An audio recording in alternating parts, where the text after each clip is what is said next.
Papa Dudut. Isang pagbati po sa inyong lahat na nakikinig sa Barangay Love Stories ngayong araw na ito. Tawagin niyo na lamang po ako sa pangalang Hasmin. 34 years old na sa kasalukuyan at nakatira dito sa Teresa, Rizal. Dalawa lang po kaming magkapatid ni Jordy. Ako ang mas matanda at bata pa lamang kami. Si Lola Baby na ang tumayong nanay namin. 70 years old na si Lola sa kasalukuyan. At sa awa ng Panginoon ay malakas pa rin siya at malinaw ang memorya. Napakaswerte namin kay Lola Baby. Pinalaki niya kami ni Jordy na disiplinado at may takot sa Diyos. Computer Science ang tinapos ng kapatid ko. Ako naman ay Hospitality Management. Pagka-graduate ay nakapagtrabaho agad ako sa isang sikat na hotel sa Maynila. Pero mas gusto kong magnegosyo kesa maging empleyado. Sabi kasi ng lola ko noong nabubuhay pa raw si Lolo ay meron silang pwesto sa palengke. Maganda raw ang kita nila sa pagtitinda ng manok ng mga panahong yon. Pero sa kasamaang palad ay kinailangang ibenta ni Lola ang pwesto nila noong magkasakit si Lolo ng pneumonia. Nakakalungkot lang po na kahit ginawa ni Lola ang lahat ng makakaya niya para maisalba ang buhay ni Lolo, ay namatay pa rin po ito. Sa kagustuhan kong bumawi kay Lola, nabanggit ko sa kanya na plano kong magbenta ng manok sa palengke. Hindi niya napigilang mapaluha sa sobrang tuwa. Very supportive ang lola ko matapos kong mag-resign sa trabaho. Sinamahan, inalalayan at pinayuhan niya ako sa mga ano ang dapat kong gawin para makakuha ng pwesto. Nang simulan ko yung negosyo ay hindi na ako kumuha ng tindera kasi gusto ni Lola na sumama sa pagtitinda. Laking pasasalamat ko sa Panginoon dahil hindi ako nagkamali na magnegosyo na lamang. Bukod sa di hamak na mas malaki ang kinikita ko kumpara sa mga regular na trabaho. Ako pa ang boss mismo. Hawak ko ang oras ko kaya nasi-celebrate namin ni na Jordy at Lola Baby ang mahahalagang okasyon gaya ng Pasko, Bagong Taon at mga birthday naming tatlo. Papadudot sa edad na 34 ay wala pa po akong asawa at wala ding kinakasama. May mga nanliligaw naman po sa akin. Bukod po sa maganda naman daw ako at may sariling negosyo. Wife material daw po ako, sabi ng mga kaibigan at mga kamag-anak ko. Kaso ay may malalim na dahilan kung bakit takot akong makipagrelasyon, Papadudot.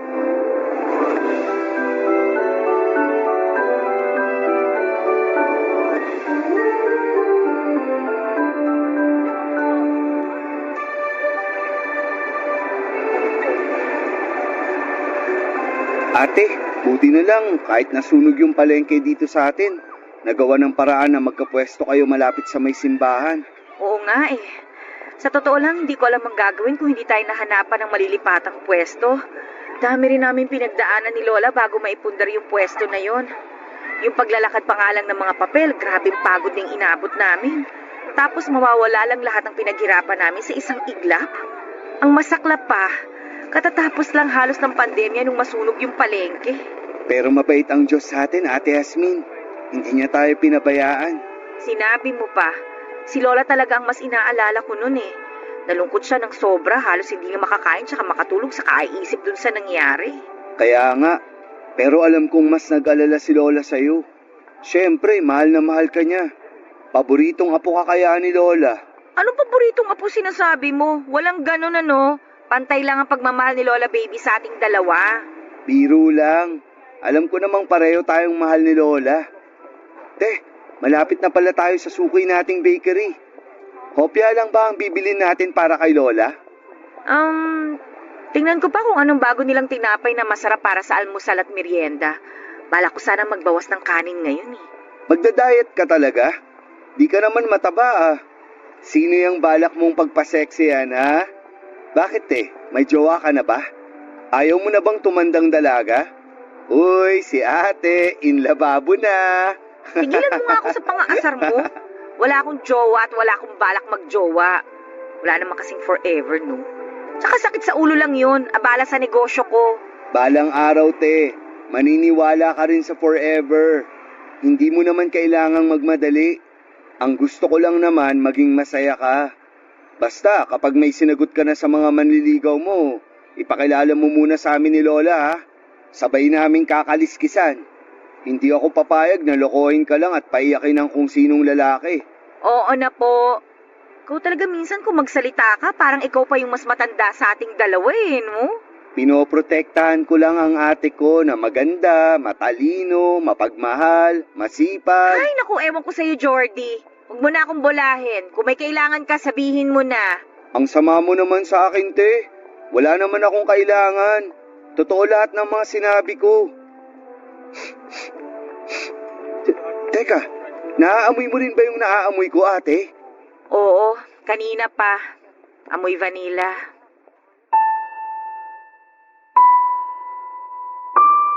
Napatigil kami ni Jordy sa paglalakad pagkaamoy sa mabango at matamis na vanilla papadudot. May nagtitinda pala ng palamig malapit sa bakery kung saan kami madalas bumili. Hindi ko na napigilan ang aking emosyon habang nakatingin sa tindera ng palamig. Pero hindi siya ang nakikita ko noong mga oras na yon kundi si Mama. Dahil sa nakita kong yon ay para kong bumalik sa nakaraan. Sa panahon ng aking pagkabata. Masaya po ang childhood ko, papadudot. Marami akong naging kaibigan dahil malambing at mabait daw ako. Marahil ay dahil yon sa ipinakitang halimbawa ng parents namin. Napaka-sweet kasi nila Mama at Papa noon sa isa't isa. Consistent honor student po ako mula elementary hanggang high school. Sabi ni Lola na mana ko raw yung pagiging matalino ko kay Mama. Sayang nga lang daw dahil maaga siyang nag-asawa. Napakabata pa ni Mama nang ipinanganak niya ako. 18 pa lamang siya noon at 20 anyos naman si Papa. Dahil napakabata pa ng parents ko nang magpakasal sila ay napilitang maging mature at responsable agad si Mama. Matibay po siya, laban kung laban. Kayod kung kayod. Ginawa niyang lahat ng diskarte para makatulong kay Papa lalo na noong 2 na ang anak nila. Iniiwan kami ni Mama noon kay Lola para makapaglako siya ng banana Q, maruya, lumpia at iba pang mga merienda. Tandang-tanda ko pa noon. Sobrang aga niyang gumigising para i-ready ang mga ititinda niya. Tuwing umaga, nagigising ako sa amoy ng vanilla kapag nagtitimpla siya ng palamig. Gustong gusto ko yung amoy na yon, pati rin amoy ng pulburon. Yon ang amoy ng kabataan ko. Pinagbenta rin kasi ako ni Mama ng pulburon sa school namin noong grade 2 ako.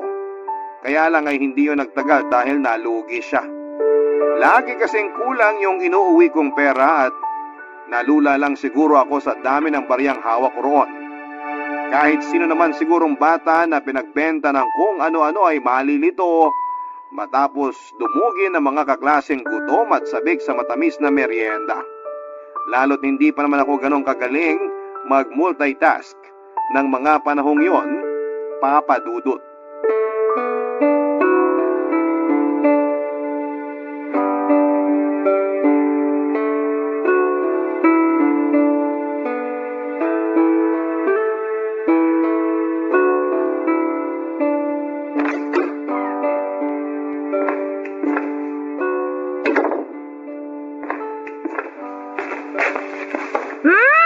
Ang bango! Amoy vanilla! Oh, Hasmin anak, andito ka na pala. Tamang-tama, nakahanda na tong merienda. Nagtitimpla po ba kayo ng palamig, Mama? Oo, nagtitimpla nga ako ng palamig. Nagluto rin pala ako ng banana Q para sa inyo ni Jordy. Wow! May banana Q rin! Thank you po! Ngayon lang po ulit kayo nagtimpla ng palamig. Namiss ko po yung amoy. Namiss ko rin po yung masarap na timpla nyo, Mama. Naku, pasensya na kayo nak ha. Naging busy na kasi si Mama sa pagtitinda ng mga bag at damit sa Tiangge. Mas malaki ang kinikita ko ngayon doon kesa nung nagbebenta pa ako ng merienda. Okay lang po yun, Mama. Naintindihan po namin. Pero, di po ba nakakapagod? Lumuluwas pa po kayo sa Maynila para bumili ng mga bag tsaka damit, tapos kayo rin po yung nagtitinda? Ayos lang si Mama, kaya wag ka nang mag-alala, anak. Para naman yun sa pamilya natin. Kahit nakakapagod, masaya ako kasi natutulungan ko ang papa niyo sa mga gastusin dito sa bahay. Basta mag-aaral lang kayong mabuti ni Jordy at maging mabait palagi. Masaya na kaming dalawa ng tatay niyo. Nag-aaral po kaming mabuti, tsaka hindi rin po kami pasaway. Ma, gusto ko pong tumulong sa inyo sa pagtitinda. Salamat anak, pero mas mabuti kung magpo-focus ka na muna sa pag-aaral mo. Kaya na ni Mama yung pagtitinda. Pero gusto ko pa rin pong tumulong, Ma. Kahit tuwing Sabado lang po tsaka Linggo. Napag-usapan na po namin ni Jordy yung tungkol doon, Ma. Tatapusin po kaagad namin yung mga homework namin para po may oras po kaming tumulong sa inyo. Pero Hasmin... Sige na po, Ma. Para naman po makatulong kami sa inyo kahit konti. Sigurado po dadami yung benta nyo kasi cute kami ni Jordy eh. Matutuwa po sa amin ng mga customer. Ang babait talaga ng mga anak ko at ang kukulit din. Siyempre po, nagmana kami sa inyo eh. Ganon? Namana nyo sa akin yung kulit nyo? Hindi po, Ma. Yung bait lang. Yung kulit kay Papa namin namana. Mabuti na yung malinaw. Pagkatapos nyo magmerienda, gusto nyo akong tulungang magbilang ng mga bag mamaya? Sige po. O siya, hubarin mo na yung uniforme mo. Magpalit ka na muna ng pambahay, anak. Pagkatapos, tawagin mo na yung kapatid mo para makapagmerienda na tayo. Hindi na masarap tong palamig kapag natunaw na ang yelo. Masarap pa rin po yan, Ma. Basta po timpla nyo, kahit po matunaw yung yelo. Naku, talaga namang nambola pa tong anak ko. Sige na, tawagin mo na si Jordy. Pagkatapos nating magbilang ng bag mamaya, magluluto naman ako ng hapunan. Siguradong gutom na ang papa niyo pagdating niya mamayang gabi. Oo nga po pala, no? Sige po, Ma. Magbibihis lang po ako tapos tatawagin ko na po si Jordy. Miss ko na rin po yung pag-aagawan namin sa luto niyong merienda.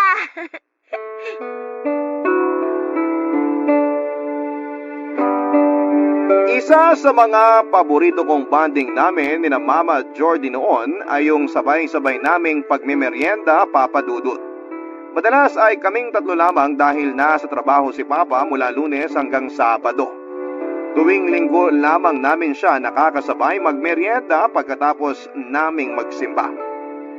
Kahit simple lang ang buhay namin noon, ay kontento at masaya na kami ng kapatid ko. Ang mahalaga ay nakapag-aaral kami at kompleto ang aming pamilya. Pero makalipas ang ilang buwan, lumipat kami ng bahay. Mas malaki at mas maliwanag kesa sa dati naming tinitirhan. Kaya lamang ay malayo naman sa mga kababata ko. 10 years old po ako noong mga panahong yon at 8 years old naman si Jordy. Pero nakapag-adjust naman kaming magkapatid, kahit papaano. Basta ba magkakasama pa rin kaming pamilya, panatag po ako ng ganon, Papa Dudut. Barangay Love Stories. Barangay Love Stories. Papa Dudut, hindi naman nagtagal ay naging okay na rin kami ni Jordy sa bagong bahay na nilipatan namin. Nagkaroon kaagad kami doon ng mga kalaro at kaibigan. Pero halos isang buwan pa lamang mula nang lumipat kami. Lumipat naman ng trabaho si Papa. Maganda yung bago niyang trabaho, mas malaki po ang sweldo. Kaya lang ang naging problema ay nasa city yung pinapasokang hotel ni Papa at may kalayuan yon sa tinitirhan namin. Laging pagod sa pag-commute si Papa. Kaya noong sumunod na buwan ay lumipat ulit kami sa mismong city para hindi na mahirapan si Papa sa biyahe. Nakakapagod yung sunod-sunod na paglipat na yon para sa amin ang kapatid ko. Wala pa akong 11 years old pero 2 beses na kaming lumipat ng bahay. Lagi akong umiiyak noon kasi nami-miss ko yung mga kaibigan ko. Bagong bahay, bagong eskwelahan, bagong mga mukha. Kaya tuwing may nagtatanong sa akin noon kung anong pangarap ko, iisa lang ang palaging sagot ko. Ang magkaroon kami ng sariling bahay. Hindi importante kung maliit yon o malaki, basta sarili namin yon at magiging masaya kami doon ni na Mama, Papa at Jordy. Pero ang maganda po sa huling nilipatan namin, malapit lamang yon kina Lola. Isang sakay lang ng jeep. Nandun na kaagad kami sa bahay nila. Masaya kami ni Jordy kasi halos linggo-linggo na naming nadadalaw ang aming Lola baby, Papa Dudut.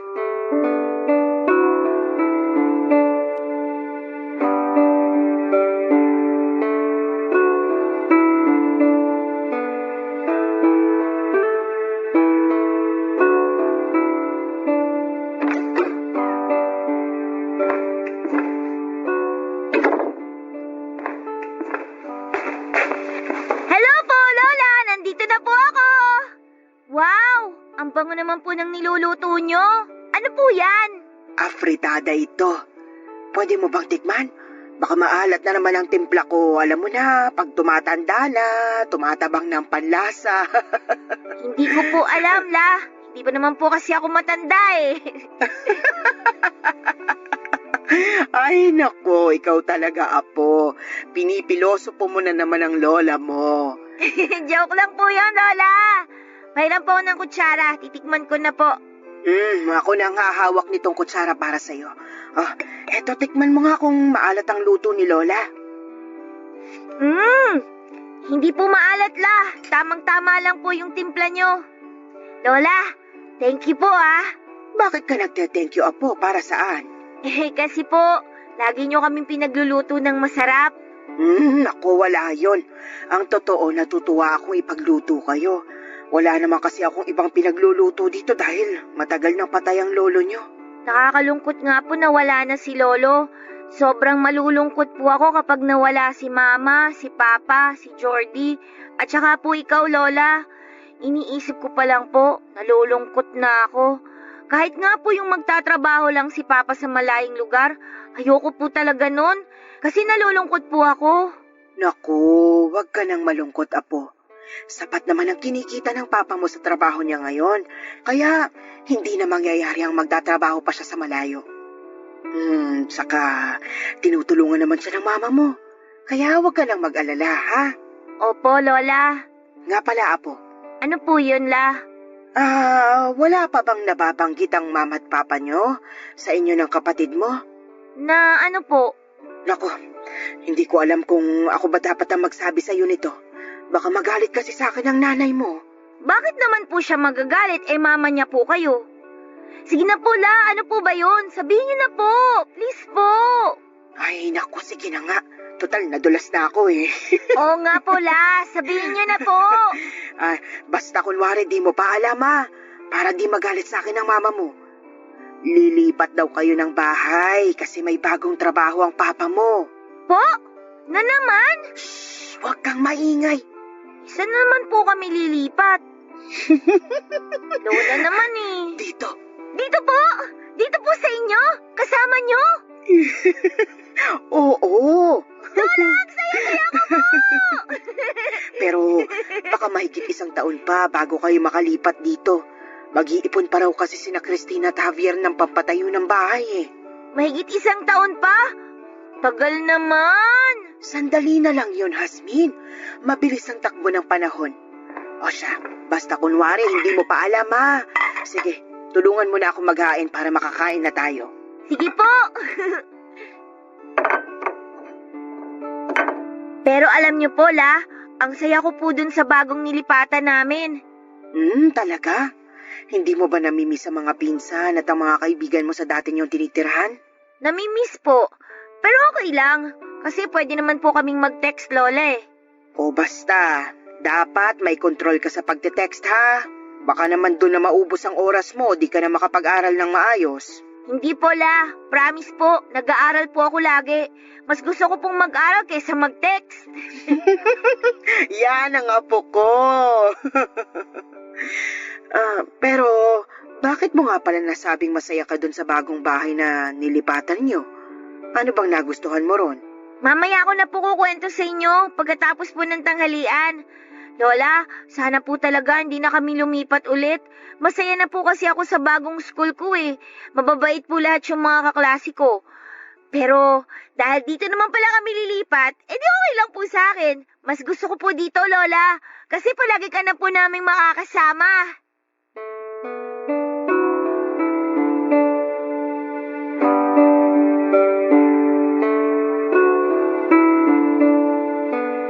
Nagpagawa ng maliit na bahay ang mga magulang ko kadikit ng bungalow ni Lola. Ilang buwan lang ang nakalipas, Papa Dudut. Para tuloy naging duplex yung dalawang magkadikit na bahay at mas maliit lang yung sa amin. Dahil pangarap kong magkaroon kami ng sariling bahay, okay na yon sa akin ng mga panahong yon. At least, hindi na kami nangungupahan. Excited kami ni Jordy noon na simulan ang bagong buhay namin sa bahay na yon ni Lola. Lumipat man ulit kami ng bagong eskwelahan ay nagkaroon ng mga bagong kaibigan at nakisalamuha sa mga bagong muka ay ayos lang. Lalo na't kasama namin si Lola. Tuwing weekend ay sumasama kami ni Jordy kay Mama para tulungan siya sa pagtitinda ng bags at mga damit sa tiangge. At gaya ng pangako namin sa kanya ay tinatapos muna namin lahat ng uwi naming assignment galing sa school para sa susunod na linggo. Ayaw naming maging pabigat sa mga magulang namin kaya talagang nagsikap kaming pagbutihin ang aming pag-aaral. Gusto naming magkapatid na masuklian ang lahat ng sakripisyo nila. Mabigyan lang kami ng maginhawang buhay. Pero habang lumalago ang negosyo ni Mama ay doon naman nagsimula yung pagbabago ni Papa. Madalas pagka-uwi namin galing sa pagtitinda ay wala siya sa bahay. Gabi na siyang umuuwi at lasing na lasing pa. Hindi namin alam kung saan siya pumupunta at kung sinong mga kainuman niya. Papa Dudut.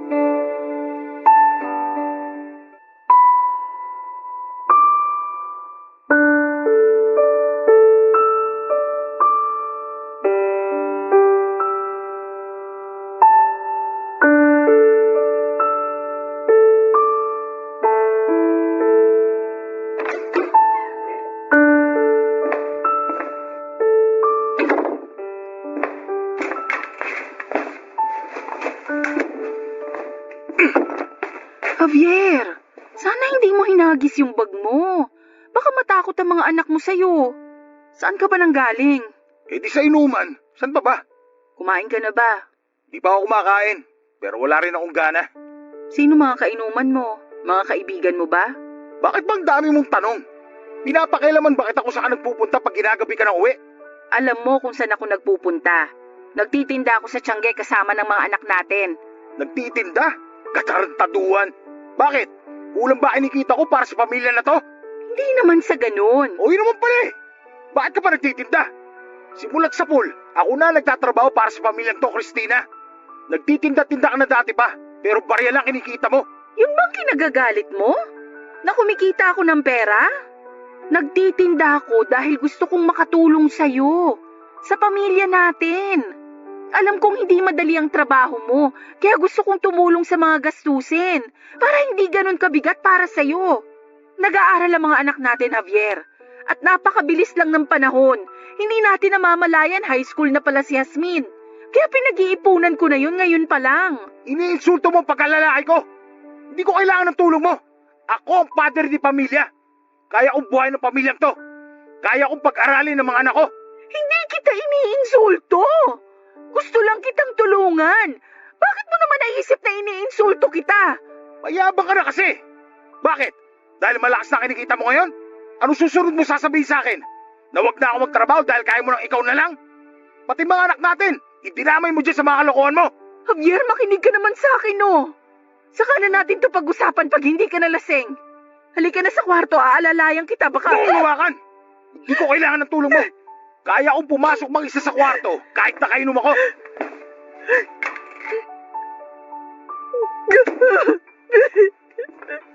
Mama? Jasmine, anong ginagawa mo dito, anak? Akala ko tulog ka na. Lumabas po ako nung narinig ko na lumabas kayo ng kwarto ninyo. Nagtago po ako sa may lababo. Mama, narinig ko po kayo ni Papa.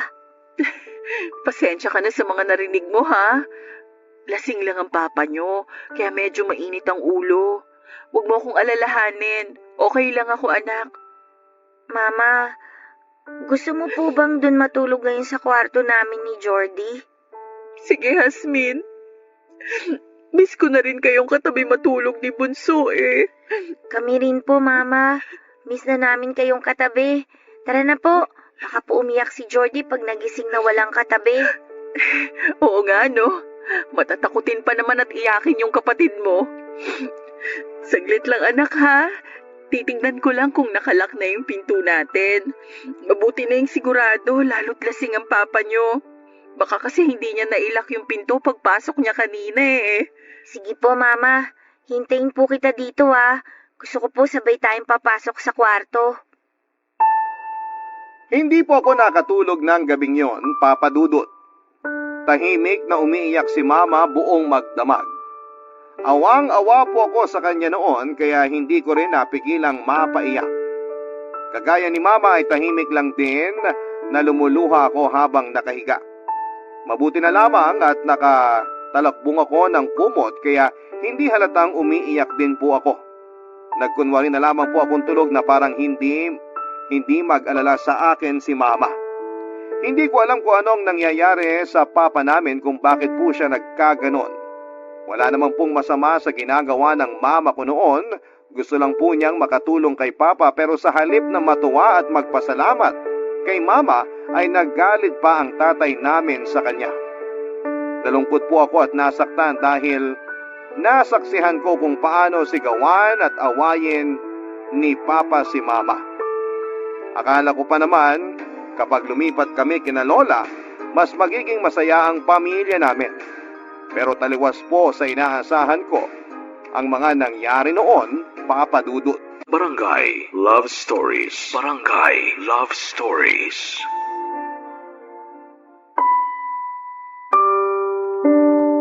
Papa Dudut, sa paglipas ng mga araw ay wala nang ginawa ang mga magulang ko kundi ang mag-away.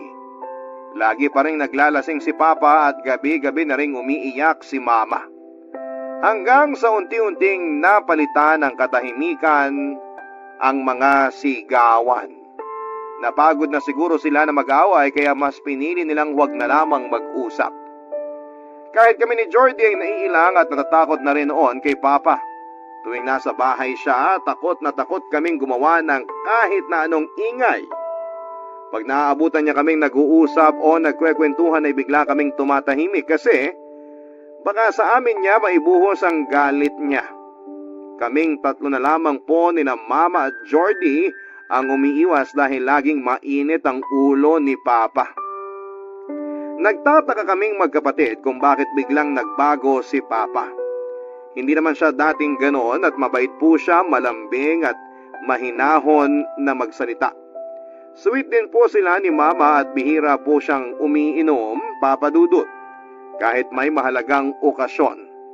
Bukod sa madalas na silang mag-away mula nang lumipat kami kina Lola ay hindi na rin po kami nagbabanding kagaya ng dati. Mabuti na lamang po at isinama kami ni Lola Baby tuwing araw ng linggo para magsimba. Hirap na po ako noon, Papa Dudut. At alam kong hirap na rin po sina Mama at Jordy. Naninigip ang dibdib ko tuwing maiisip ang pwedeng mangyari sa pamilya namin. Na itatanong ko noon sa Diyos kung dapat ba akong magpasalamat na napalitan ng katahimikan yung pagsisigawan ng mga magulang ko o dapat bang mas mag-alala ko. Naramdaman ko na wala naman sigurong mas malalang mangyayari. Pagdating ng araw, mag-uusap ulit sina Mama at Papa. Hindi po ako nawala ng pag-asa, Papa Dudut, na magiging masayang muli kami gaya ng dati. Hanggang isang araw.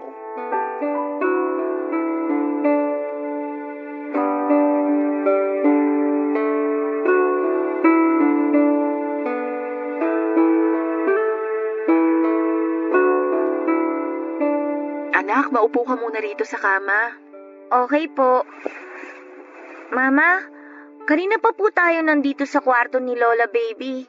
Bakit po parang hindi po kayo mapakali? Hasmin, anak, may kailangang sabihin sa'yo si Mama. Ano po yun, Ma? Basta makinig kang mabuti kay Mama, ha? Opo. Natatakot po ako, Mama.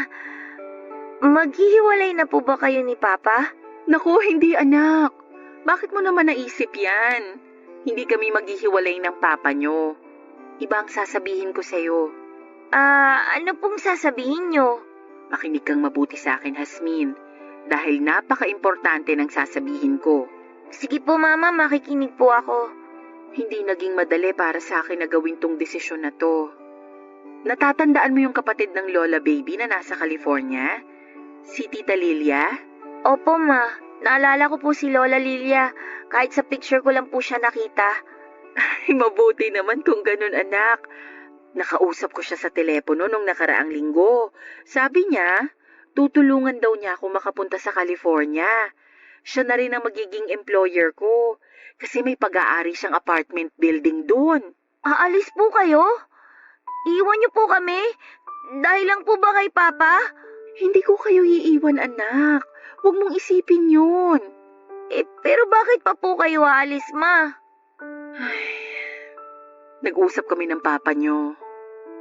Umamin siya sa akin. Baon na pala tayo sa utang. Kaya pala nagkaganon siya. Kaya pala laging mainit ang ulo niya. Hindi lang niya masabi sa akin nung una dahil sa pride niya.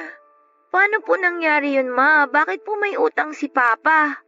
Naalala mo nung nagpagawa tayo ng sariling bahay sa tabi nitong bahay ni Lola Baby mo? Opo. Malaki ang nagastos para maipagawa natin yung bahay. Buong akala ko, yung perang nagamit, perang naipon ng papa mo. Pero hindi pala. Po? Hindi po pera ni Papa yon? Paano po tayo nagkabahay kung wala po tayong pera? Dito ko lang nalaman na humiram pala ang papa niyo ng malaking pera sa trabaho niya. Kaya pala hindi na niya ako natutulungan sa mga gastusin natin kasi kailangan niyang bayaran yung utang niya buwan-buwan. Magluto na lang po kayo ng maraming maruya, Ma. At saka po magtimpla ng maraming palamig. Merienda na lang po bayad natin sa mga utang ni Papa. Masarap naman po kayo magluto eh. Hindi ganun yun, anak. Hindi niyo po ba pwedeng ipagluto na lang yung mga nautangan ni Papa? Hindi, anak eh. Kailangan pera din ang ibayad ng papa niyo sa mga pera na inutang niya. Kasi kung hindi siya makakabayad, mawawalan na siya ng trabaho. Pwede pa siyang makulong. Alam, Ma, makukulong po ba si Papa? Maiiwasan yon kung mababayaran natin lahat ng mga utang niya na nagkapatong-patong na. Pati sa mga katrabaho niya nakahiram na rin siya ng pera. Baon na sa utang ang papa niyo. Hindi naman ganun kalaki ang kinikita ko sa pagtitinda. Kung tutuusin, kulang nga yung kita ko para sa pangangailangan natin. Tapos ngayon, kailangan ko pang hatiin yon para tulungan ng papa niyo na bayaran ang mga utang niya. Hindi ko magagawa yon kung hindi ako aalis para magtrabaho sa California. Pero Ma, ayoko umalis ka. Ayoko rin, anak. Pero kailangan kong gawin yun. Tsaka sayang yung pagkakataon, lalo't may naghihintay ng trabaho sa akin doon. Mas malaki ng di hamak ang kikitain ko doon. Makakaipon ako ng malaki-laki. Makakapag-aral kayo sa magandang eskwelahan. At mababayaran ko ang mga utang ng papa nyo. Pero Ma, si Papa... Nag-usap na kami ng masinsinan. Aayusin na niya ang sarili niya. Pero aaminin ko, hindi pa rin kami okay ng papa nyo. Masyadong matindi yung mga naging away namin at lumalim ang sama ng loob namin sa isa't isa. Pero nangako siya sa akin na hindi niya kayo pababayaan habang wala ako dito. Anak, huwag ka nang umiyak. Nandito naman ang Lola Baby nyo. Nag-usap na rin kami ng maayos tungkol sa pag-alis ko. Napakahirap nito lalo para sa akin, Hasmin. Basta tandaan nyo, gagawin to ni Mama para sa pamilya natin. Okay? Okay po, Mama. Basta po palagi ka pong tatawag, ha? Palagi din po namin kayo ipagpapray ni na Lola tsaka ni Jordy. Promise po, Ma. Hindi kami mag-aaway ni Bunso. Tsaka po mag-aaral po kaming mabuti. Salamat, anak. Papadudot, sa totoo lang, hindi ko alam kung anong mararamdaman ko ng mga sandaling yon. Hindi na nga maayos ang relasyon ng mga magulang ko ay aalis pa si Mama papunta sa California. Gustong gusto kong pigilan ng mama ko. Pero dahil sa mga nalaman ko tungkol kay Papa ay ayokong madagdagan pa ang mga alalahanin ng nanay ko. Sa awa ng Diyos ay maayos po na nakaalis si Mama. Caretaker po at tagalinis siya ng apartment building ni Lola Lilia sa California. Madali lang naman daw ang trabaho niya, lalo na't Pilipino din yung mga nakatira doon. At home daw siya sa pakiramdam ni Mama doon, pero syempre naho-homesick pa rin siya. Miss na miss pa rin namin ang isa't isa, kahit pa madalas kaming nagkakausap noon sa telepono. Laking pasasalamat ko rin po, Papa Dudut, dahil may sariling telepono noong mga panahong yon si Lola Baby. Nung una, madalas ding mag-usap sina Mama at Papa, pero isang araw pagka-uwi ko galing eskwela ay naisipan kong puntahan si Lola Baby sa kabilang bahay para sana magtanong ng merienda. Nagulat po ako nang maabutan ko doon si Papa na sumisigaw habang may kausap sa telepono. Nalungkot ako at kaagad na bumalik sa bahay namin. Pagkatapos ay tahimik akong umiyak sa kwarto namin ni Jordy. Ang buong akala ko ay maayos na ulit ang samahan ng mga magulang namin, pero hindi pala, Papa Dudut. Nag-aaway na naman sila. Pagkatapos noon ay sunod-sunod na po ulit yung mga naging pag-aaway nila hanggang sa hindi na naman sila nag-uusap kagaya noong hindi pa umaalis ng bansa si Mama. Nag-umpisa na naman ang pag-inom ni Papa. May mga araw na hindi na siya nakakapasok sa trabaho dahil sa hangover. Nang malaman ni Mama ang tungkol doon ay nagdesisyon siya na kay Lola na lamang magpadala ng pera imbes na sa tatay namin. Si Lola na rin ang nagbabayad noon sa mga utang ni Papa, lalo na nang malaman naming halos wala pa palang naibabayad si Papa sa mga pinagkakautangan niya. Lalo namang ikinagalit yon ni Papa. Pati si Lola ay inaaway na rin niya. Awang-awa po ako noon kay Lola, lalong-lalo na kay Mama. Nagpapakahirap si Mama sa ibang bansa para tulungan si Papa na mabayaran ang mga utang niya. Pero winaldas niya lamang ang mga padala ni Mama. Hindi ko po siya maintindihan, ang laki talaga ng ipinagbago ni Papa. Parang ibang tao na siya. Kaya noong minsang tumawag ulit si Mama ay hindi na po ako nagulat nang sabihin niya sa akin na may seryoso kaming pag-uusapan, Papa Dudut.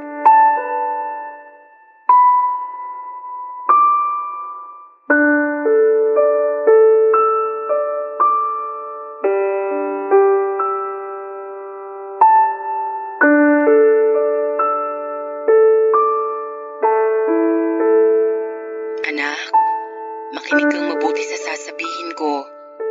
Sige po, Mama. Tungkol saan po ba? Anak, Mama, sige po, sabihin niyo na po. anak, sorry pero... Ay, parang alam ko na po kung anong sasabihin niyo, Ma. Gusto niyo na pong hiwalayan si Papa? Naiintindihan ko po, Ma. Kahit po bata pa ako, marami na po akong naiintindihan. Hasmin, Wala po akong naalalang maling ginawa niyo, Ma. Para sa akin po, hindi rin po madaling pumunta dyan sa ibang bansa. Kasi pag nandito ka lang po sa bahay, lagi ka na lang pong inaaway ni Papa. Lagi ka lang pong umiiyak sa gabi. Ginawa niyo naman po lahat ng makakaya niyo. Pero Ma, bakit po ba ganon? Bakit inaaway ka pa rin ni Papa kahit na wala ka na po dito sa atin? Kahit po nagtatrabaho ka na po dyan, bakit po nagagalit pa rin sa inyo si Papa? Ayaw ba niya na magtrabaho ka po dyan sa malayo? Hindi ko po alam kung bakit naaway ka pa rin po ni Papa kahit nagpapadala naman po kayo ng maraming pera. Hindi ko rin alam ang sagot dyan sa mga katanungan mo, anak. Kaya okay na lang po kahit maghiwalay kayo ni Papa, Ma. Tanggap ko na naman po yun. Sigurado rin po akong maiintindihan kayo ni Jordy pagdating po ng araw. Napaka maunawain mong bata, Hasmin. Palagi po kasi akong pinapayuhan ni Lola Baby, Ma. Lagi po niyang pinapaliwanag sa amin kung ano po yung nangyayari sa pamilya natin. Hindi po nagkulang si Lola na paalalahanan kami ni Jordy. Kaya, tana po kayo, Ma. Huwag na po kayong umiyak. Huwag na po kayong malungkot dyan, Ma. Kasi kami naman po ni na Lola ang bahala kay Jordy. Salamat, anak. May hihilingin sana ako sa'yo. May nakita ako sa internet na magaling na family lawyer malapit dyan sa atin. Pwede mo bang sabihin mamaya sa lola mo pagdating niya galing sa palengke na puntahan yung taong yon? Baka kasi hindi ako agad makatawag ulit dyan mamaya. Opo, Ma. Sasabihin ko po kay Lola Baby yung bilin niyo po pagdating niya. Mama, mahal na mahal ko po kayo. Hasmin, anak. Pasensya ka na, ha? Napakabata mo pa. Hindi kita dapat binibigyan ng ganito kabigat na responsibilidad. Hayaan mo. Makakabawi rin si Mama sa lahat ng pagkukulang ko sa inyo ni Bunso. Mahal na mahal ko rin kayong mga anak ko. Lahat ng ginagawa ko para lang sa inyo. Palagi akong mag-iingat dito. Kayo rin, ha? Mag-iingat kayo dyan palagi. Makinig at sumunod lang kayo sa lola nyo, ha? Opo, Mama.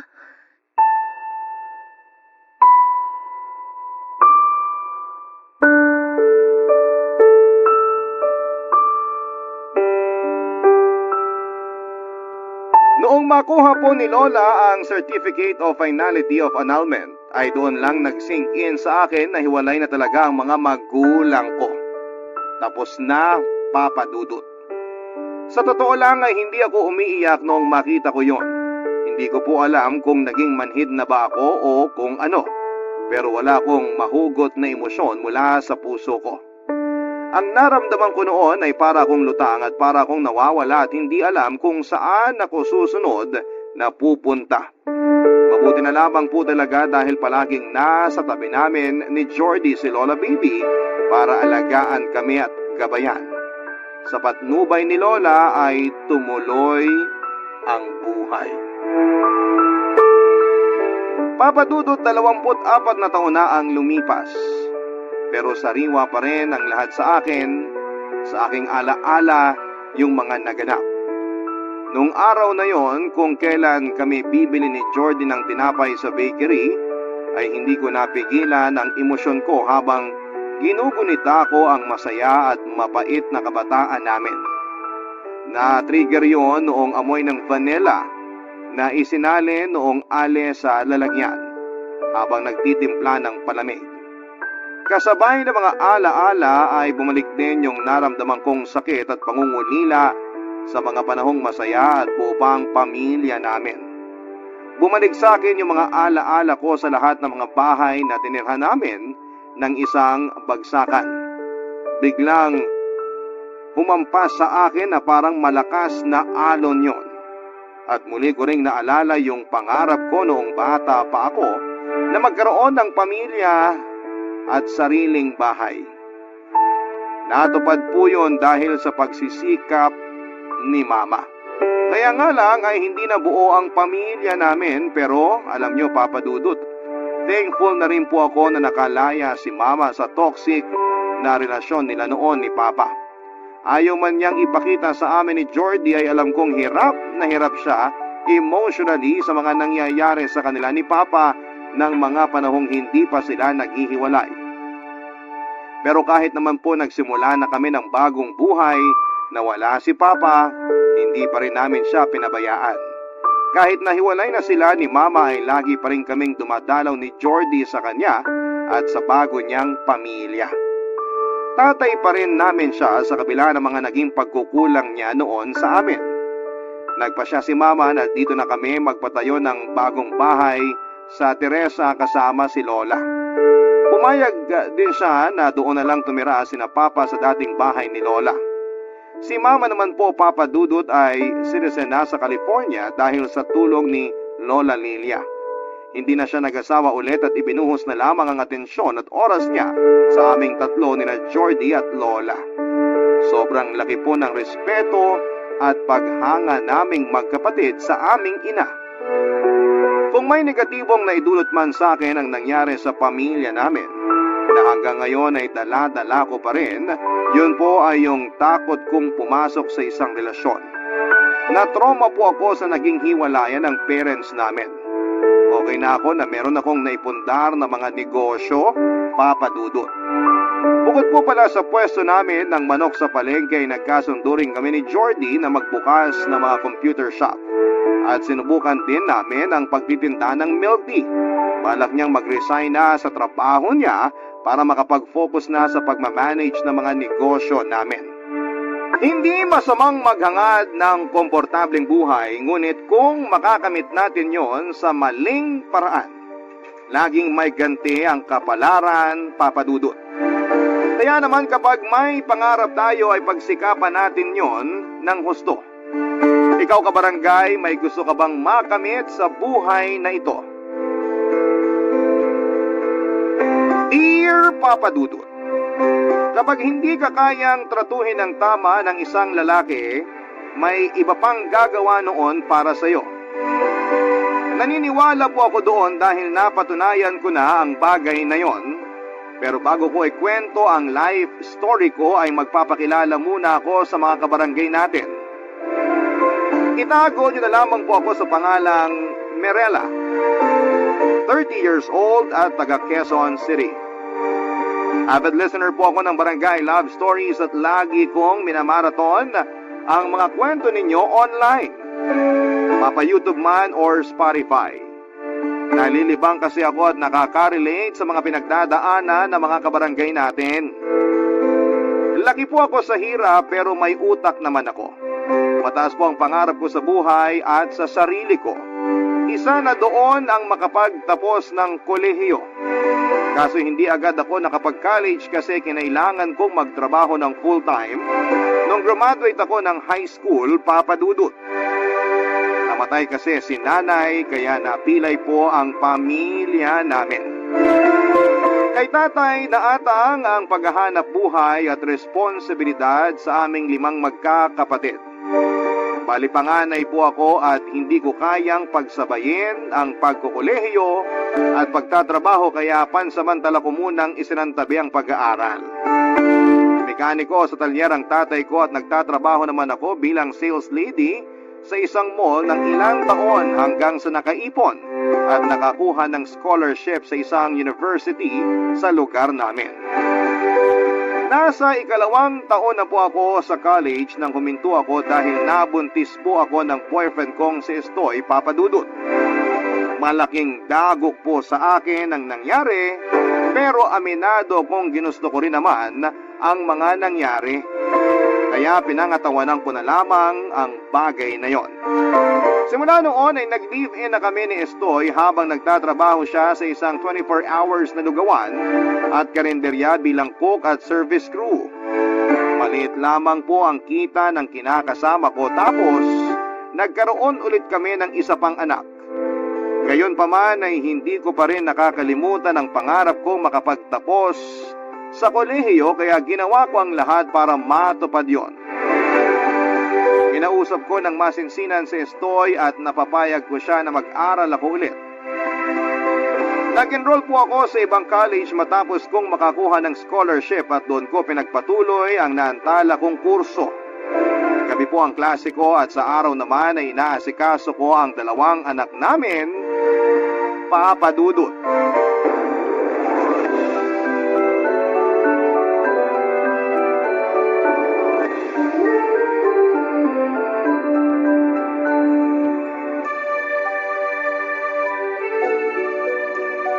Mirela, napapansin ko, napapadalas na yung pag-absent mo sa klase ko. Oo nga po, Sir Alfonso. Pasensya na po kayo. Kaya lang, alam mo naman na malaking bagay yung attendance para pumasa ka. Kaso sa loob ng 1 linggo, 1 o 2 araw kang hindi pumapasok. Pag pinagpatuloy mo yun, maapektuhan na talaga ng gusto ang grades mo, lalo na sa subject ko. Ay, naiintindihan ko po kaya nahihiya po ako sa inyo, Sir Alfonso. Ganon din po sa ibang mga professor ko kasi kahit sila kinausap na rin ako tungkol sa madalas kong pag-absent eh. Nangako na lang ako na sisikapin kong di na maulit. Ano ba kasing dahilan bukod dun sa lagi mo sinasabi na nagbabantay ka ng anak mo? Yung totoo, napapadalas po kasi yung away namin ng kinakasama ko. Pwede ko ba malaman kung bakit napapadalas yung away nyo? Yun kung ayos lang naman.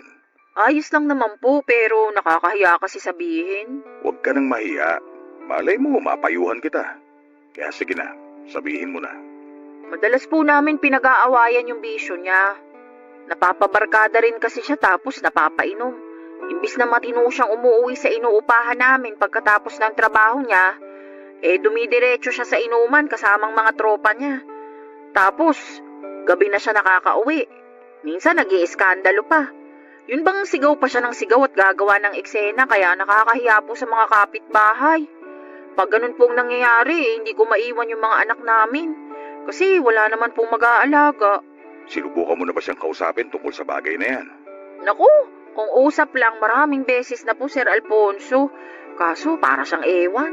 Pasok sa kanang tenga, labas sa kaliwa. Walang pinagkatandaan kaya lagi kaming nag-aaway.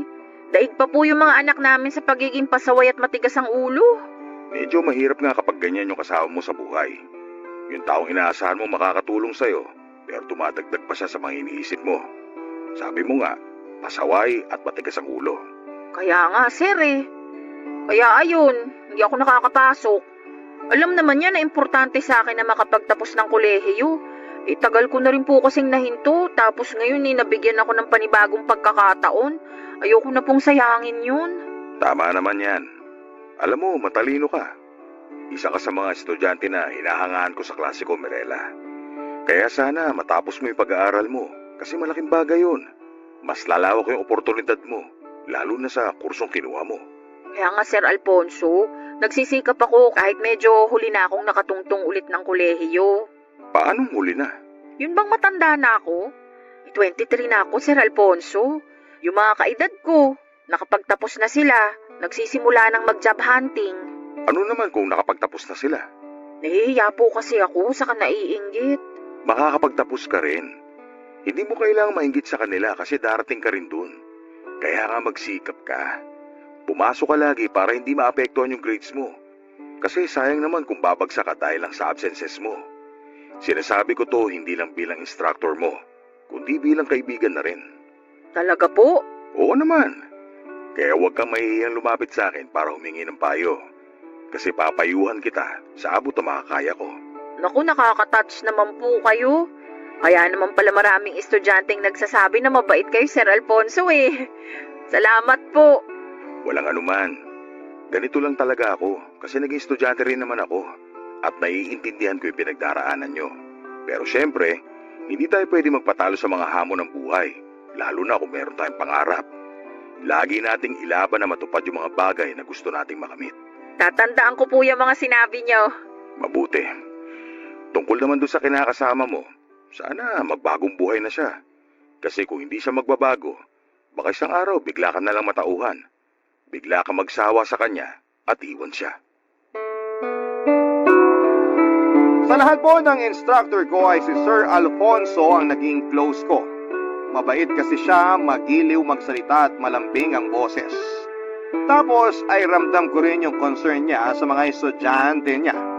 Lalo na nga nung kinukumusta at tinatanong niya ako kung bakit napapadalas ang pag-absent ko. Hindi na nga ako noon nagsinungaling sa kanya at nag-open na rin kaagad tungkol sa problema ko, Papa Dudut. Masaya naman ako kasi naiintindihan niya yon at nakisimpatya rin siya sa akin. At habang tumatagal nga ay mas lalo kaming napalapit sa isa't isa. Hanggang sa umabot na yon sa punto na parang nahuhulog na ako sa kanya.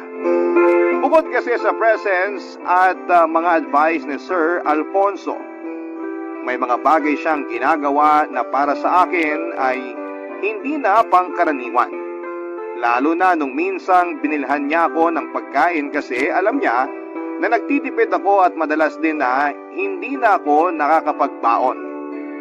Nung una ay tumatanggi ako pero aminado naman ako noon na masarap din yung mga pagkaing ibinibigay niya. Kadalasan kasi sa mga binibigay niya sa akin ay first time kong matikman, kaya may parte sa akin na sabik na tanggapin ang mga yon.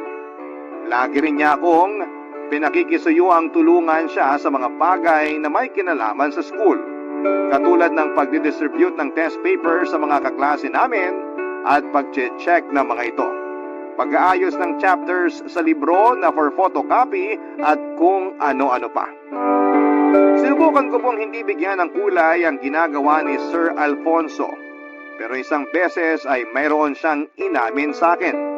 Dahilan para ako ay may makumpirma, Papa Dudut.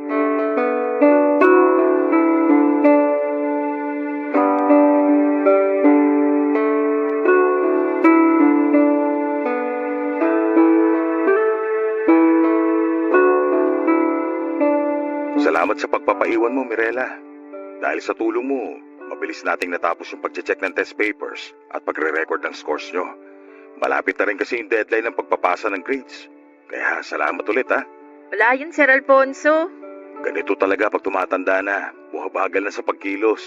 Hindi pa naman po kayo mabagal kumilos. Saka hindi po kayo mukhang matanda. Nambola ka pa. Hindi po pambobola yun, Sir. 50 na ako. Ay, pero hindi po halata. Mukha po kayong nasa 30s pa lang. Binubola mo talaga ako eh. Sige ka, malapit na ako maniwala niyan. Maniwala po kayo. Saka di lang naman po ako yung nagsasabi na mukha kayong bata. Bukang bibig din po yun ng mga kaklase ko. Talaga? Kaya pala parang pinagchichismisan nila ako nung isang araw. Narinig ko kasi yung pangalan ko nung dumaan ako sa koridor. Tapos nakasalubong ko ilan sa mga kaklase mo. Di hata nila ako napansin. Yun nga po yun, Sir. Mukha po talaga kasi kayong bata.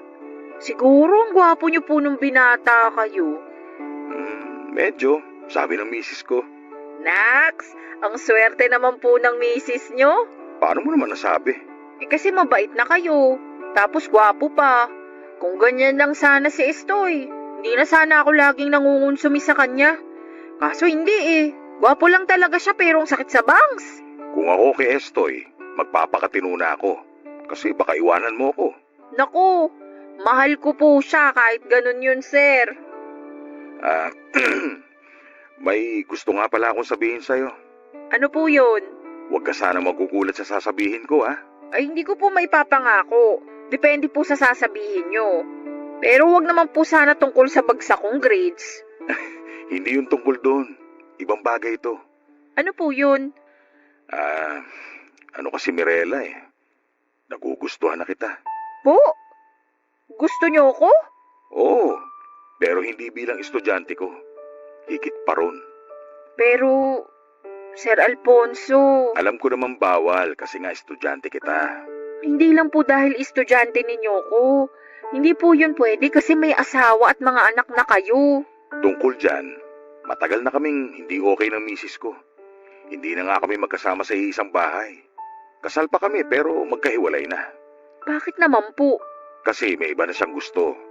At doon siya nakatira sa lalaki niya. Mag-iisang taon na rin. Pumayag po kayo? Nung una, hindi. Pero napagod na lang ako makiusap at magmakaawa sa kanya na ako yung piliin niya. Hindi na raw niya ako mahal at nakahanap na siya ng iba. Kaya ayun, pinayagan ko na sila mag-live-in. Ang sakit naman po nun. Medyo, pero ano pa bang magagawa ko? Hindi ko po alam ang sasabihin ko, Sir. Okay lang, huwag mo nang alalahanin yun. Naikwento ko lang kasi naitanong mo. Maayos naman pakikitungo ko sa kanya kasi siya pa rin ang nanay ng mga anak namin. Kaya malaya pa rin siya nakakabisita sa bahay namin at nakakasama ang mga anak namin. Hindi ko sila pinagdadamot sa mama nila. Totoo nga po talaga na mabait kayo. Pero tungkol po dun sa inamin nyo, Sir, alam nyo naman pamilyado na rin ako, hindi ba? May kinakasama na ako at may 2 na akong anak. Oo, alam ko pero nakikita ko nawawalan ka na ng gana sa kinakasama mo. Puro problema lang naman binibigay niya sa'yo, hindi ba? Pero mahal ko po si Estoy. Mahal mo nga ba o pinagtsatsaga mo lang siya makasama? Oh, kita mo na. Sir Alfonso naman. Magkaiba yung mahal mo sa pinagtsatsagaan mo lang. Kung gusto mo, sa akin ka na lang. Kilala mo naman ako. Kung ako pipiliin mo, wala ka nang aalalahanin pa. Hindi ko po inaasahan yung confession ni Sir Alfonso, Papa Dudut. Pero hindi naman ako noon nag-isip ng masama dahil kahit ako ay unti-unti na rin nahuhulog sa kanya. Ang kaso ay komplikado dahil pamilyado na siyang tao. Kasal pa rin sila ng asawa niya kahit hiwalay na at may mga anak na siya na halos kaidaran ko pa. Kaya inisip ko na baka nabibigla lamang siya sa mga sinasabi niya dahil nga may problema sila ng misis niya. Pero mukhang seryoso po talaga siya sa nararamdaman niya para sa akin. Gusto ko po sanang maniwala sa sinasabi niya na wala na akong dapat alalahanin. Pero hindi pa rin ako mapanatag ng mga panahong yon dahil meron na akong kinakasama at may mga anak na rin. Kaya naman sinantabi ko muna yung nararamdaman ko para kay Sir Alfonso at nagpa siyang ipagpatuloy na lamang ang casual naming student-professor relationship. Pero siya pa rin talaga yung palagi kong nakakausap at nahihinga ng payo kapag nagkakalabuan kami ni Estoy.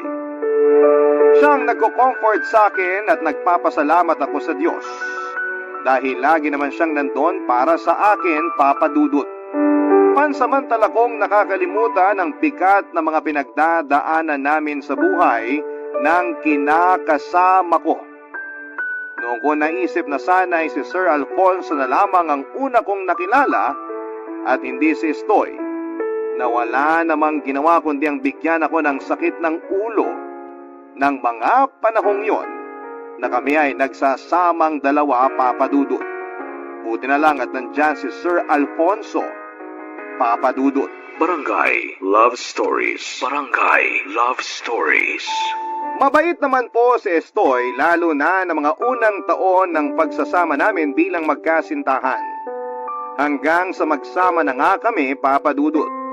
Yon ang dahilan kaya nagustuhan ko siya at aminado ako na mahal ko siya, Papa Dudut. Pero nagbago siya. Noong nagkaanak na kami at doon na rin lumabas ang tunay niyang ugali. Sabi ng mga matatanda, malalaman mo raw yung totoong kulay ng isang tao kapag nagsama na kayo sa isang bubong. Napakakalad po sa bahay ni Estoy. Kung anong linis ko sa bahay ay siya namang duminya at burara, Papa Dudut. Kaya nga minsan ay hindi ko na mapigilang magbunganga dahil kahit pagod na ako sa pag-aasikaso, sa mga anak namin ay hindi man lang niya ako tinutulungan. Lagi niyang dinadahilan na pagod siya sa trabaho, kaya mas gusto na lamang niyang magpahinga, Papa Dudut. Bukod pa doon ay kulang din siya sa diskarte. Kontento na lamang siya sa kinikita niya. Marami siyang pangarap pero hanggang doon na lamang yon. Bahala na raw kung matupad o hindi ang mga pangarap niya. Basta ang mahalaga ay nangangarap siya. Kaya nga nagpursige ako makapag-aral at ginustong makapagtapos para may marating naman ako sa buhay ko. Kung pareho kami ng mindset ay pareho din kaming hindi makakausad. Sa paglipas ng mga araw, unti-unti po noong nababawasan ang pagmamahal ko kay Estoy at napupunta yon kay Sir Alfonso, Papa Dudut.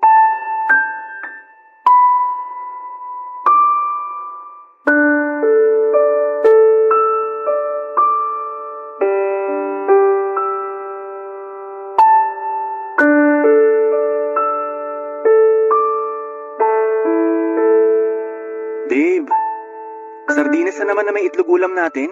Eh, yan lang kasi yung nabili ko sa perang binigay mo sa akin. Wala na ba talagang iba? Eh, wala na. Huwag ka na nga maghanap ng iba. Wala naman ako mailalabas. Pasalamat ka na lang at kahit papaano may ulam tayo. Sabi ko nga, ikaw talaga. Sinermonan mo pa ako. Eh, ang kulit mo kasi. Eh, kumain ka na. Nasaan yung mga bata? Natutulog pa. Mamaya ako nagigisingin para kumain. Bakit ang sungit mo? Hindi ako masungit. Eh ano yan? Ano yan? Kumukunot yung noo mo. Tapos nagsasalubong yung kilay mo. Nagsusungit ka eh. Ewan ko sa'yo, Estoy, ang dami mong napapansin. Huwag ka na kasi masungit. Sige ka, papangit ka niyan. Eh kung nagpapatawa ka, pues hindi nakakatawa. Kumain ka na nga lang dyan. Dami mo pang sinasabi. Sorry na babe, huwag ka na magalit. Sige ka, baka magising ang mga anak natin. Sa kulit ng mga yon, di tayo makakain ng maayos. Oo, tapos, di mo naman ako tinutulungan magpakain sa kanila.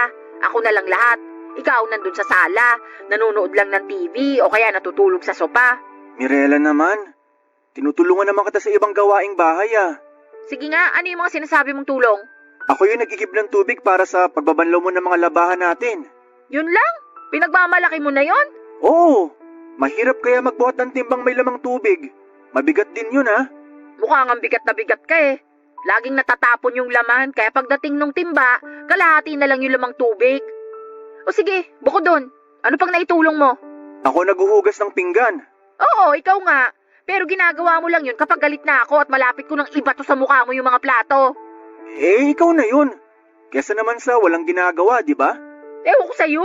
Kailangan pa talaga na magalit ako para lang kumilos ka. Hindi ka naman baldado, hindi ka naman inutil, pero parang kang robot na disusi. Sakit mo naman magsalita, babe. Eh, naku, huwag mo na nga ako matawag-tawag na babe. Naalibad pa rin ako sa'yo. Naglalambing lang naman eh. Huwag ako yung lambingin mo, wala ako sa mood. Teka, napapansin ko lagi ka nalang wala sa mood pag naglalambing ako ah. Kahit kiss ko, tinatanggihan mo na rin. Hindi ka naman ganyan dati ah. Nakakatampo ka na ah. Maliit na bagay, pinalalaki mo. Para yun lang nagtatampo ka na agad. Malamang, parang asawa na nga kita eh. Tapos ayaw mo magpahalik sa akin? Natural magtatampo ako. Ikaw ah, Anong ako? baka may iba ka na, kaya nanlalamig ka na sa akin. Yung utak mong nilalamig kaya kung ano-anong naiisip mo. Wala akong iba, baka ikaw ang meron. Kung magkakaroon naman ako ng iba, sana noon na... bakit ka na mamalo? Nagtatanong ka pa talaga? Kumain ka na nga lang dyan. Totoo naman yung sinasabi ko. Alin sa mga sinabi mong totoo? Yung sa pagkakaroon ko ng iba. Noon pa lang sana, kaso mahal nga kita. Kaya, pahalik na ako, babe. Halika mo mukha mo, nakakabwisit ka. Grabe, sungit. May dalaw ka ba? Baka gusto mo talampakan kung dumalaw sa mukha mo. Alam ko, Papa Dudut, na may mga pagkukulang din ako kay Estoy, pero sana ay alam niya rin noon yung mga pagkukulang niya sa akin. Pero sa nakikita ko na mga panahong yun ay parang hindi niya naman yon nararamdaman. Sarili lamang niya ang iniisip niya, Papa Dudut. At lagi niyang pinagsasawalang bahala yung nararamdaman ko. Ilang beses ko rin naman siyang sinuportahan at kinumbinse na maghanap naman ng maayos na trabaho. Yung may regular na kita dahil lumalaki na rin naman yung pangangailangan ng pamilya namin. Pero parang wala pa rin sa kanya yon, Papa Dudut. Sinasabi lang niya na makontento kami sa kung ano ang meron at wag nang maghangad ng sobra dahil hindi naman kami mayaman. Yon ang punot dulo ng kawalan ko ng gana sa kanya. Wala talaga siyang pangarap sa buhay. Kaya naman hinanap ko kay Sir Alfonso ang kalinga at pagmamahal na hindi ko nakukuha sa kanya. Pumayag po ako na magkaroon kami ng secret relationship kapalit ng pera. Opo, binibigyan niya ako noon ng pera. Tulong na rin daw niya sa akin at sa mga anak ko. Tinanggap ko na lamang kasi kailangan namin yon, Papa Dudut. Kay Sir Alfonso ko po naranasan yung tinatawag nilang princess treatment. At ang sarap po pala sa pakiramdam na tinatrato ka ng tama. Sa loob ng 2 buwan ay sobrang saya po ng naging pagsasama namin ng professor ko. Kahit na pataguyon, Papa Dudut.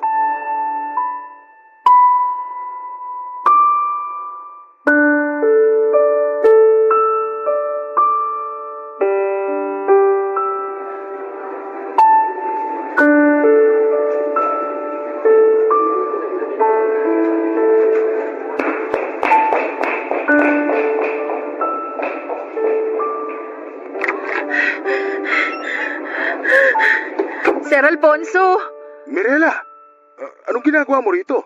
busy po ba kayo? Hindi naman. Bakit? May sasabihin po kasi ako. Ha? Teka, maupo ka nga muna. Mukhang importante yan ah. Ganun nga po, sir. Ano ba yung sasabihin mo? Kasi po, hindi pa po kasi ako dinadatnan ngayong buwan kaya medyo nag-aalala na ako. Bukod po doon, nakakaramdam din ako ng pagkahilot, naduduwal ako tuwing umaga. Kaya nagdesisyon na po ako na mag-PT. Ano naman resulta nung nag-PT ka? Positive po. Ano? Buntis po ako. Anak niyo po tong pinagbubuntis ko. Teka. Inulit mo ba yung PT? Baka kasi akala mo buntis ka pero hindi naman pala.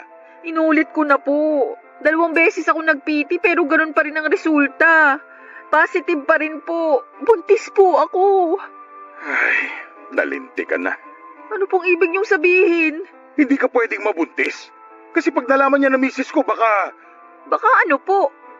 Teka, ano naman pong pakialam ng misis niyo rito hiwalay na kayo? ano kasi, may kailangan din akong sabihin sa'yo. Ha? Ano yan? Bakit matapos kong sabihin na buntis ako, may sasabihin ka rin? Huwag kang sumigaw. Baka may makarinig sa'yo. Oh, huwag kang umiyak. Pasensya ka na talaga. Bakit ba kasi kayo nagagalit sa akin? Hindi ko naman yung sinasadya. Nagulat lang ako doon sa sinabi mo. Sabi mo hindi ako pwedeng mabuntis kasi baka malaman ng misis mo. Bakit? Ano po bang mangyayari kapag nalaman niya? Nagkabalikan na kami, Mirela. Pasensya ka na kasi hindi ko nasabi sa'yo kaagad. Kailan pa po? Magdadalawang linggo pa lang naman. Kaya pala lagi kayong may kausap sa cellphone nyo tapos lagi kayong nakangiti. Yun naman pala okay na kayo ng misis nyo. Asawa ko pa rin siya. Nanay pa rin siya ng mga anak ko. Pero paano ako? At yung magiging anak natin? Sa totoo lang, hindi ko alam. Hindi ko alam kung paano na to ngayon. Ayoko nang masira ulit kami ng asawa ko. Mahal ko siya. Di ako makapaniwala na mahal mo siya ulit ng ganun lang. Eh ano ko? Para usan? Hindi naman sa ganon. Ganun na rin yun. Kunwari pa kayo ginawa nyo lang akong kabit. Minahal kita pero hindi kita kayang panagutan. Pati na yung bata yung pinagbubuntis mo. Kaya sana maintindihan mo. Hindi ko po kayo maiintindihan. At kahit ano pang gawin yung paliwanag, hindi ko maiintindihan yung panloloko nyo sa akin. Ginawa nyo akong tanga. Sa una pa lang naman, alam naman natin na komplikado yung relasyon na meron tayo. Kaya sana hindi ka na umasa na lalalim yun ng gusto. Hindi naman sana ako aasa kung hindi nyo sinabing mahal nyo ako eh. Mahal pa rin naman kita pero mas mahal ko yung asawa ko. Sana maintindihan mo yun. Pero paano na yung magiging anak natin? Alam niyong lagot ako kay Estoy pag nalaman niya na buntis ako ng ibang lalaki. Ipalaglag mo na lang yung bata. Ano sabi niyo? Mali naman kasi talaga na nabuhay ang batang yan. Kaya ipalaglag mo na lang. Total, dugo pa lang naman yan. Komplikado na yung sitwasyon. Kaya huwag mo nang palalain pa. Hindi po ako makapaniwala sa sinabi ni Sir Alfonso na hindi niya kayang panagutan ang dinadala ko dahil mas magiging komplikado lang ang lahat, Papa Dudut. Hindi ko maiwasang magalit dahil sa kapa niya yon sinabi kong kailan nagbunga na ang lihim naming relasyon. Kasabay noon ay hindi ko na rin naitago yung pag-aalala ko dahil baka malaman ni Estoy na pinagtaksilan ko siya, Papa Dudut. Natakot ako sa pwede niyang gawin sa akin o sa mga anak ko. Ayoko pong may mangyaring masama sa amin. Doon ko naisip na ipapahamak lamang ako ng batang nasa sinapupunan ko. Kung hindi kasi siya nabuo, hindi magiging magulo ang lahat. Naisip ko rin na hindi pa ako handang magkaanak ulit sa pangatlong pagkakataon dahil mas lalo noong mahahadlangan ang mga pangarap ko na makapagtapos ng pag-aaral at umasenso sa buhay. Kaya naman kahit na masakit, Papa Dudut, ay pumasok na sa isipan ko noon na ipalaglag na lamang ang bata. Tulad ng sinabi ni Sir Alfonso. Alam kong mali at malaking kasalanan ang naisip kong gawin, Papa Dudut. Pero nilamon na ako ng matinding takot ng mga panahong yon. Barangay Love Stories. Barangay Love Stories. Desidido na sana ako noon na ipalaglag ang batang dinadala ko. Pero biglang nagbago ang desisyon kong yon nang mapadaan ako sa may simbahan. Sakto pa na may misa na mga oras na yon, Papa Dudut. Pumasok ako at nakipag-usap sa Diyos para humingi ng tawad sa malaking kasalanan na naisip kong gawin. Sakto na nagbimisa kaya pumasok ako at doon po ako humingi ng tawad sa Diyos dahil sa mga naisip ko. Nagdasal po ako at sinabi ko sa kanya na hindi ko na pagpaplanuhang sakta ng bata na nasa sinapupunan ko, Papa Dudut. Parang natauhan ako pagkatapos ng misa kaya nagpasya ako na ipagpatuloy na lamang ang pagbubuntis. Nagawa ko pa namang itago yon sa lahat dahil hindi pa naman kalakihan ng tiyan ko. Iniwasan ko na rin si Sir Alfonso matapos ang sinabi niya sa akin nung huling beses kaming magkausap. Dismayado ako sa kanya dahil sa inasal niya. Naniwala ako na siya yung pinakaunang poprotekta sa akin at sa magiging anak namin, pero hindi niya yon nagawa, Papa Dudut. Naduwag siya. Malakas lang ang loob niya na gumawa ng kalokohan pero hindi naman pala niya kayang panagutan. At kahit na ano pang dahilan niya ay wala na akong pakialam pa. Hindi naman ako humiling ng kasal sa kanya. Ang gusto ko lang ay sustentuhan niya kami ng anak ko. Mahal ko siya pero alam kong imposible ang relasyon namin lalo na't komplikado ito. Kapag nalaman pa ng mismong eskwelahan yung namamagitan sa amin ay may posibilidad na matanggalan siya ng lisensya na makapagturo. Dahil sa mga aksyon ko ay nag-alala rin po si Sir Alfonso. Kaya kinulit niya akong makipagkita sa kanya para makipag-usap, Papa Dudut.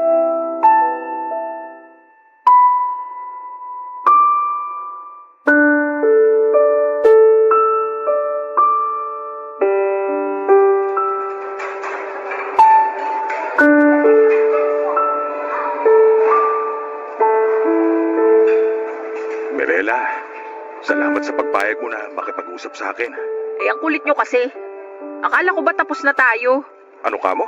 Pwede ba, Sir Alfonso? Huwag na kayong magtanga-tangahan dyan. Di ba ang sabi nyo nagkaayos na kayo ng misis nyo? At sinabi nyo rin na mas mahal nyo siya kaysa sa amin ng baby ko. Ibig sabihin nun, tapos na tayo. Doon na kayo sa pamilya nyo. Huwag ka naman ganyan, oh. Anong wag akong ganyang pinagsasabi ninyo?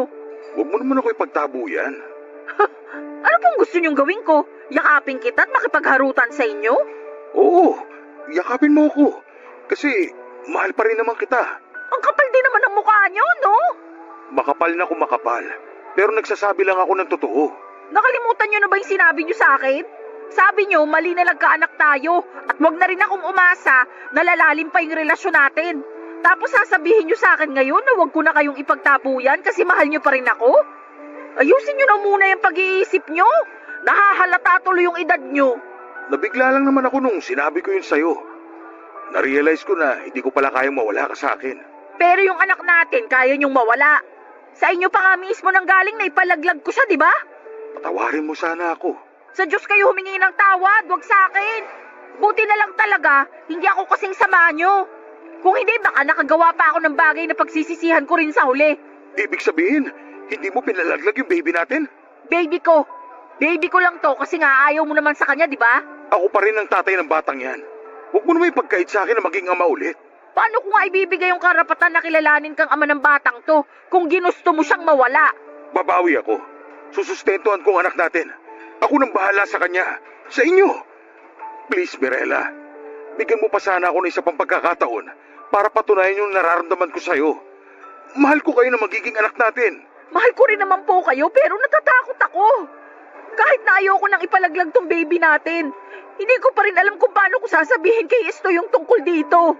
Sa ngayon kasi, kaya ko pang itago to kasi hindi pa naman halata yung tiyan ko. Pero paano pag lumaki na to? Isa lang yung paraan na naiisip ko. Makipaghiwalay ka kay Estoy. Tapos iuwi kita sa probinsya namin sa Javier Leyte. May matitiran kayo doon. Naayos ko na lahat. Doon na kayo tumira na magiging anak natin. Nasisiraan na ba kayo ng ulo? At talagang desidido na kayong gawin akong kabit? Hindi mo na rin namamahal si Estoy. Kaya bakit nakikisama ka pa sa kanya? Kasi may mga anak kami. Iwanan mo na rin sa kanya yung mga anak ninyo. Magsimula ka ulit. Magsimula tayo na magiging anak natin. Kaunting pagsasakripisyo lang naman yung gagawin mo. Tapos hindi mo na ulit mararanasan maghirap. Hindi ako mayaman, pero gagawin kong lahat para mabigyan kayo ng komportabling buhay. Sige na, Mirela. Pumayag ka na. Diba, mahal mo naman ako? Seryoso ba kayo sa gusto nyong ipagawa sa akin? Gusto nyong iwan ko ang mga anak namin ni Estoy? Magkakaanak na rin naman tayo eh. Siya na lang yung mahalin mo at alagaan. Hindi naman mahirap gawin yun. Demonyo ka? Hindi ko akalain na masasabi mo yan. Gusto mo talaga na iwan ko ang mga anak ko para sa'yo? Hoy, para sabihin ko sa'yo, wala akong balak na maging kabit habang buhay. Ayokong ikahiya ko ng mga anak ko. Matagal pa naman bago mangyari yun. Mapaghahandaan pa natin. Kaya pa naman natin itago ngayon eh. Hindi natin maitatago yung totoo. Kaya ngayon pa lang, tapusin na natin to para hindi na lumala yung gulo. Kung makikipag-iwalay ka sa akin, malalaman ni Estoy na nangaliwa ka. Naisip mo na ba kung ano mangyayari sa'yo pag nagkataon? Bahala na. Hihingi na lang ako ng tawad sa kanya. Kung tatanggapin niya pa rin ako, handa akong bumawi. Pero kung ayaw niya, wala na akong magagawa. Karapatan niyang magalit at hindi ako tanggapin. Kasi ako naman yung nagkamali sa amin. Sana ganun ka rin. Sana handa ka rin panagutan yung nagawa mong pagkakamali. Papa Dudut, plano ko na sanang tapusin noon ang namamagitan sa amin ni Sir Alfonso. Pero nakiusap siya sa akin na huwag kaming maghiwalay dahil hindi niya raw kakayanin. Nalilito po ako sa kanya noon kasi ayaw naman niya akong panagutan noong una. Pero ayaw niya rin akong palayain. Sa huli ay nakipaghiwalay na rin ako sa kanya. Ayoko na kasing dagdagan pa yung pagkakasala ko sa mata ng Diyos at sa batas ng tao dahil sa ginawa namin. Nagkasundo na lamang po kami ni Sir Alfonso na susustentuhan niya ang batang dinadala ko pero wala kaming pagsasabihan na siya ang ama. Pero hindi namin inaasahan na natunugan pala ng asawa niya ang tungkol sa pagkikita namin. Sinundan siya nito at nahuli kami sa akto na magkasamang kumakain.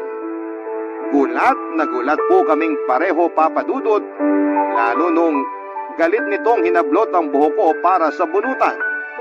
Inawat po kami ni Sir Alfonso pero wala rin siyang nagawa kasi pinagtulungan na ako ng mag-ina niya. Sumunod din pala ang anak nilang babae ng gabing yon kaya wala po akong kalaban-laban sa kanila, Papa Dudut. Inawat kami ng mga crew sa naturang fast food chain na kinakaroon na namin. Ilang sandali lang matapos yon ay namalayan ko na lamang na dinudugo na pala ako. Natakot pa ako noon at ganoon din si Sir Alfonso kaya dali-dali niya akong dinala sa pinakamalapit na ospital. Kaya lang, huli na ang lahat. Dahil sa nangyari ay tuluyan na akong nakunan. Tuluyan na nga pong nalaman ni Estoy ang pangangaliwa ko noong puntahan niya ako sa ospital, Papa Dudut. Kitang-kita ko sa mga mata niya yung matinding galit at pandidiri sa akin. Walang patid ang luha ko noon habang humihingi ng tawad sa kanya. Pero hindi pa raw niya kayang ibigay yon. Hindi niya rin alam kung kaya pa niyang ibigay yon pagkatapos ng lahat. Gusto ko ring magalit sa kanya dahil sa mga pagkukulang niya pero mali na isumbat ko yon sa kanya para lang bigyan ng katwiran ang kasalanang nagawa ko. Kung tutuusin ay mas malaki yung kasalanan ko sa kanya. Tungkol naman kay Sir Alfonso ay nawala na ako ng balita sa kanya at sa pamilya niya dahil hindi na rin naman ako noon nakabalik sa school. Tuluyan na akong huminto, Papa Dudut.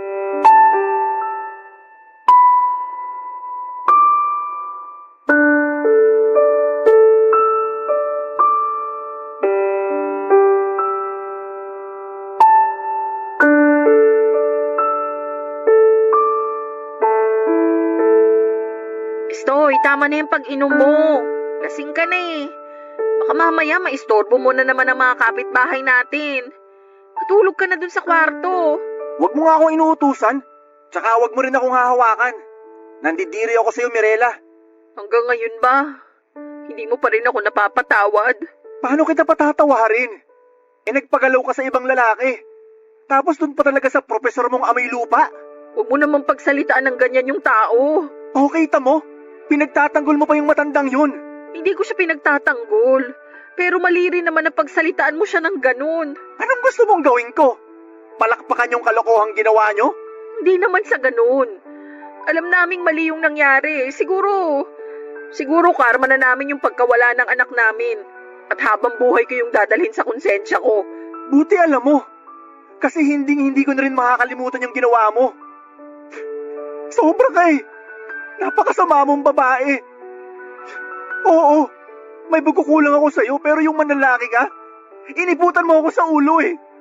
Nagpagalaw ka na nga sa kanya, nagpabuntis ka pa. Alam mo ba kung gaano kasakit yun para sa akin? Nanliliit na nga ako, tapos sa ginawa mo, tinapakan mo pa yung pagkalalaki ko. Alam ko. Kaya nga humihingi ako ng tawad sa'yo eh. Hindi na maibabalik ng paghingi mo ng tawad yung tiwala ko sa'yo, kasi sinira mo na yun. Bigyan mo pa ako ng isang pagkakataon, Estoy. Ano pang pagkakataon yung gusto mo? Sa tingin mo ba, ganun lang kadali kalimutan yung ginawa mo? Huwag ka nang umasa na mapapatawad kita agad. Hindi ko naman hinihiling na patawarin mo ko agad, pero sana isipin mo rin yung pamilya natin. Ikaw na rin yung may sabi. May pagkukulang ka kaya hinanap ko sa iba yung mga bagay na wala sa'yo. Hindi sana mangyayari yun kung hindi ka nagkulang sa pamilya natin. Kasama nga kita pero parang mag-isa lang ako sa lahat. Parang ako lang yung may pangarap para sa atin. Anong gusto mong gawin ko? Sige nga. Magsimula tayo ulit. Bumawi ka. Babawi rin ako. Magtulungan tayo para sa mga anak natin. Kung makapagsalita ka, akala mo ganun lang kadali yun. Palibhasa, ikaw yung nagloko. Wala namang madali lalo na sa pagbuo ng pamilya. Mas lamang yung hirap kaysa sa ginhawa. Marami tayong isasakripisyo pero kakayanin kasi inspirasyon natin ang mga anak natin. Inalok ako ni Sir Alfonso ng mas komportabling buhay pero kapalit nun, iiwan ko kayo ng mga anak ko. Hindi ako pumayag. Hindi ko kayang mapalayo sa mga bata. At ganun din sa'yo kahit na unti-unti nang nawawala ang pagmamahal ko sa'yo. Ikaw pa rin naman ang ama ng mga anak ko. Kahit ganito ko, mahal pa rin kita. At mahal ko yung mga bata. Pero di ko naisip humanap ng iba para saglit na takasan yung responsibilidad ko sa pamilyang to. Malaki yung kasalanang nagawa ko. Kaya kung kinakailangan kong humingi sa'yo ng tawad araw-araw, gagawin ko. Hindi ko alam kung kailan kita mapapatawad o kung darating pa ba yung araw na yon. Kaya huwag ka nang umasa na babalik pa tayo sa dati. Alam ko. Pero tama ka rin naman sa sinabi mong malaki yung pagkukulang ko sa pamilya natin. Masyado akong naging panatag. Akala ko kasi sapat na yung maipakita ko na nagpakaama ko. Akala ko kasi ganun lang kasimple maging tatay. Pero hindi ko alam na kulang pa pala yun. Malaki rin yung pagkukulang ko sa'yo. Kasi hindi ko sinuportahan yung pangarap mo. Kaya lalo nang nagkandaleche-leche. Kung galit ako sa'yo, mas nagagalit ako sa sarili ko. Bakit kasi kailangan pang humantong sa ganito ang lahat? Hindi na natin maibabalik yung nangyari. Pero pwede naman tayong bumawi at mas gawin kung ano yung tama. Ikaw pa rin naman yung lalaking minahal ko. At kayo ng mga anak natin yung pinili ko. Kaya sana, mapagbigyan mo pa ako. Kahit isang pagkakataon lang ulit. Hindi po kami naghiwalay ni Estoy, Papa Dudut. Sa halip na mangyari yon ay magkasama naming ginampanan ang pagiging magkatuwang sa pamilyang binuo namin. Malaki po ang pagkakasala ko sa kanya bilang partner kaya araw-araw ko yung pinagsisisihan. Lagi rin po akong bumabawi sa kanya para hindi na niya maranasan yung pakiramdam na minsan ko siyang pinagpalit sa iba. Bukod doon ay lagi rin akong nagdarasal sa Diyos. Natulungan akong makapagbagong buhay at maging malakas ang pananampalataya para malabanan ko ang mga tukso sa paligid ko. Akala ko dahil bumabawi na ako noon sa mga maling nagawa ko, ay magiging maayos na ang lahat, Papa Dudut. Pero nagkamali ako.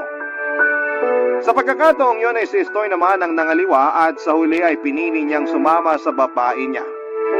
Iniwan niya kami ng mga anak niya ng ganon na lamang. Sobrang sakit po ng ginawa niya, pero wala naman akong nagawa. Hindi ko na siya napilit pang bumalik sa amin ng mga anak niya dahil desidido na siyang panindigan ang bago niya. Ang sakit lang sa parte ko na pinili ko sila pero iiwan niya rin pala kami. Siguro'y hindi pa rin talaga ako lubos na napatawad ni Estoy sa kasalanang ginawa ko sa kanya. Naisang tabi lang yon pero hindi tuluyang nawala, Papa Dudut. At wala na akong magagawa kundi tanggapin yon, Papa Dudut. Kung tatanungin niyo ako kung may balita pa ako kay Sir Alfonso, ang huling nalaman ko ay sa makabilang buhay na siya.